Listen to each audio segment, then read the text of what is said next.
Utuslah roh-Mu ya Tuhan, dan jadi baru seluruh muka bumi. Saudara-saudari sekalian terkasih dalam Kristus, selamat Hari Raya Pentakosta. Hari ini adalah hari yang sangat indah. Kita mohon kepada Tuhan supaya Tuhan mencurahkan Roh Kudus buat kita semua, buat segenap anggota keluarga kita, supaya kita semua diperbaharui. Sungguh Tuhan mau memperbaharui hidup kita. Oleh karena itu kita perlu membuka hati supaya Roh Kudus sungguh hadir dalam hidup kita. Saya mau mengajak Anda untuk merenungkan tema pembaharuan hidup ini. Bagaimana para murid juga diperbaharui dari ketakutan pada keberanian. From fear to fire. From fear to fire. Dari hidup yang dipenuhi dengan ketakutan, fear, pada hidup yang membara seperti api. Karena Roh Kudus yang dicurahkan kepada kita itu dikatakan seperti lidah api yang memperbaharui kita. Bagaimana hidup kita diperbaharui? Di tingkat pribadi, di tingkat komunitas, dan misi. Pribadi, komunitas, dan misi. Supaya kita semua mempunyai hidup yang penuh. Ingat bahwa janji Yesus kepada kita dikatakan dalam Yohanes 10 ayat 10, Ia datang untuk memberi hidup dan hidup yang berkelimpahan. Anda sudah punya hidup yang berkelimpahan belum? Hidup yang dipenuhi dengan sukacita Kristus. Kenapa seringkali dalam hidup kita ini tidak bisa sukacita? Seringkali kita tidak bisa sukacita karena hidup kita dipenuhi dengan berbagai ketakutan. Kita seringkali dihantui oleh berbagai kesalahan masa lalu. Bagaimana ya kalau apa yang sudah pernah aku lakukan di masa lalu ini nanti ada dampaknya di masa depan. Makanya hari ini kita mendengar bagaimana Yesus memberikan kuasa kepada para murid untuk mengampuni. Tuhan Yesus selalu siap untuk mengampuni kita semua kalau kita mau minta ampun. Tuhan Yesus selalu bersedia memberikan hidup baru kepada kita kalau kita membuka hati terhadap rahmat Tuhan bekerja dalam hidup kita. Seringkali hidup kita juga dipenuhi dengan berbagai ketakutan. Gimana ya kalau keluargaku begini, kalau keluargaku begitu? Gimana ya kalau suamiku begini atau begitu? Gimana ya kalau usahaku ini begini atau begitu? Ada banyak sekali ketakutan dalam hidup. Gimana ya kalau aku gagal? Gimana ya kalau orang bicarain aku? Gimana ya kalau aku tidak diterima oleh teman-temanku? Ada banyak ketakutan. Dan Anda lihat berbagai ketakutan ini membuat kita jadi tidak bisa hidup dalam sukacita. Selain itu, berbagai ketakutan ini membuat kita jadi beku. Seorang uskup di Amerika namanya Fulton Sheen mengatakan, kita ini adalah orang-orang pilihan. We are chosen people. Tapi seringkali karena berbagai ketakutan kita hidup sebagai orang-orang beku. Bukan sebagai chosen people, tetapi sebagai frozen people. Ada banyak hal yang seharusnya kita bisa lakukan dalam hidup, kita tidak lakukan karena takut, gak berani ambil resiko, takut gagal, takut diomongin orang, dan banyak sekali ketakutan. Seperti para murid juga dalam hidupnya sesudah kematian Yesus, mereka dipenuhi oleh ketakutan sehingga mereka mengurung diri mereka sendiri. Syukur kepada Tuhan ada Yesus yang memberikan Roh Kudusnya kepada para murid dan mereka diperbaharui dari ketakutan jadi hidup dalam keberanian. Mohon supaya Roh Kudus hadir dalam hati Anda.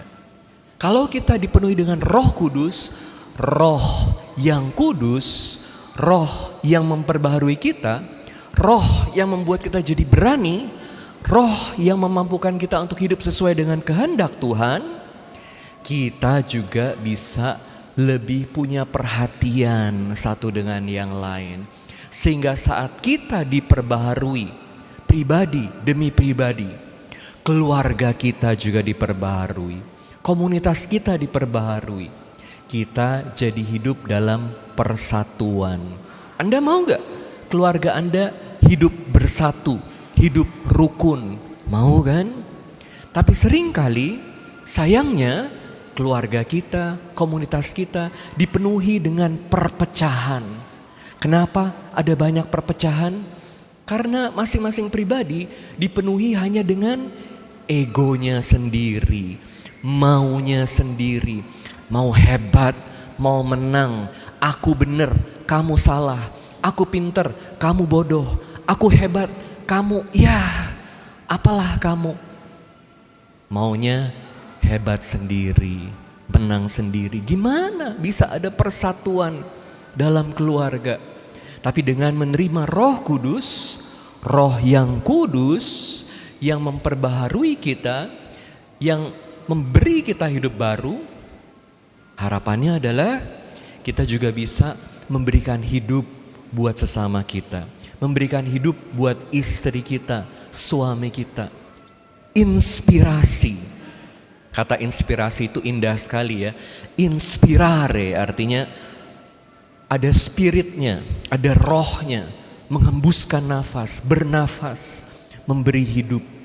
Jadi kalau kita memberi inspirasi satu dengan yang lain di dalam keluarga, kita memberi hidup kepada orang-orang yang paling dekat kepada kita. Makanya dengan Roh Kudus, Tuhan juga memperbarui kita dan komunitas kita. Mohon Roh Kudus kepada Tuhan supaya keluarga Anda juga diperbaharui. Dan kalau Roh Kudus itu sudah hadir dalam diri kita, apa yang Roh Kudus lakukan kepada kita? Dia memampukan kita supaya kita bisa bermisi kepada orang lain. Anda mau gak bermisi? Ya Romo, saya ini bisa apa sih? Lihat ya, bagaimana seringkali kita merasa kecil akan diri kita sendiri. Ini seringkali adalah kerendahan hati palsu. Kalau kita dikasih tugas, dipercaya oleh romo paroki, oleh ketua wilayah, oleh ketua lingkungan, oleh bapak uskup, ini kita harus bersyukur. Ya, ini adalah tugas dari Tuhan. Bagaimana kita menjalankannya? Anda harus ingat, Tuhan gak perlu Anda. Sekali lagi, Tuhan tidak perlu Anda. Jadi kalau Tuhan kasih Anda tugas, itu bukan karena Anda diperlukan. Tuhan bisa lakukan berbagai hal dengan kuasanya. Tapi kenapa Tuhan kasih Anda tugas? Supaya Anda diangkat derajatnya menjadi partner Allah. Bisa bekerja sama bersama Allah.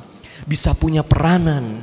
Karena Anda, kita semua dipercaya untuk melakukan misi Tuhan. Mau gak ikut serta dalam karya Tuhan? Mau gak dipercaya oleh Tuhan? Mau gak menjadi instrumen alat Tuhan? Karena dengan menjadi alat Tuhan, Anda melakukan tugas dari Tuhan hari demi hari. Anda juga akan makin kuat, makin dewasa, bertumbuh. Mohon Roh Kudus supaya seperti para murid, mereka dimampukan untuk mewartakan sabda Tuhan, dimampukan untuk membangun kerajaan Allah di dunia ini. Siapapun Anda, betapa gelapnya pun masa lalu Anda, hari depan Anda selalu bisa lebih baik bersama Roh Kudus.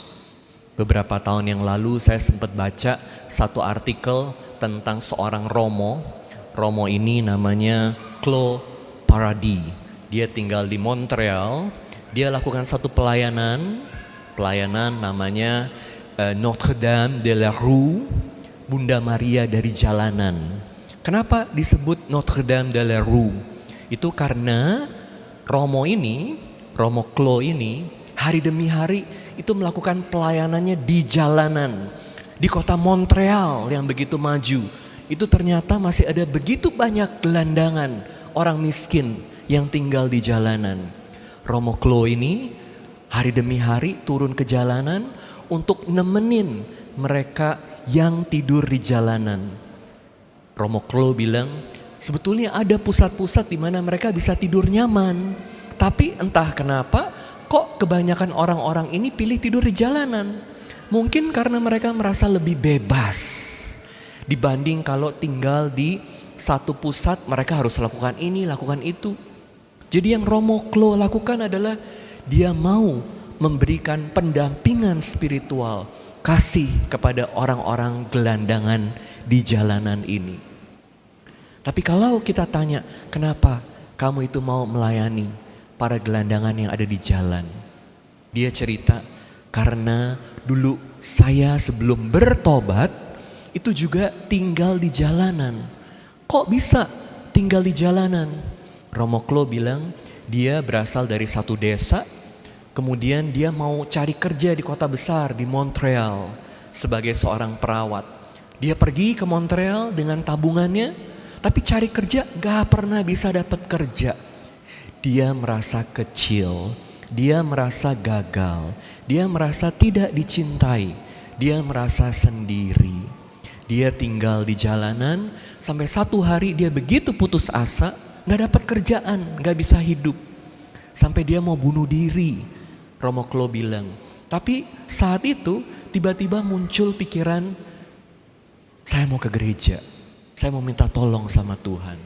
Dia pergi ke satu gereja kecil, lalu dia doa di situ dan dia merasa diperbaharui oleh Tuhan. Jadi dia minta tolong sama romo parokinya dan dibantu. Dia merasakan kasih, dia merasakan Tuhan memperbaharui dia. Jadi untuk seorang Romo Klo yang adalah seorang yang gagal, seorang pecandu narkotik, dia minum-minum alkohol waktu di jalan, dia merasa tidak punya harapan lagi dalam hidup. Sejelek apapun hidupnya, gak ada yang tidak mungkin buat Tuhan untuk diperbaharui. Jadi siapapun Anda, mohon kepada Tuhan supaya Roh Kudus hari ini di hari Pentakosta hadir dalam hidup Anda untuk memperbaharui hidup Anda, keluarga Anda, dan memberi Anda misi supaya hidup Anda menjadi hidup yang berarti, hidup yang indah. Selamat Hari Raya Pentakosta. Amin.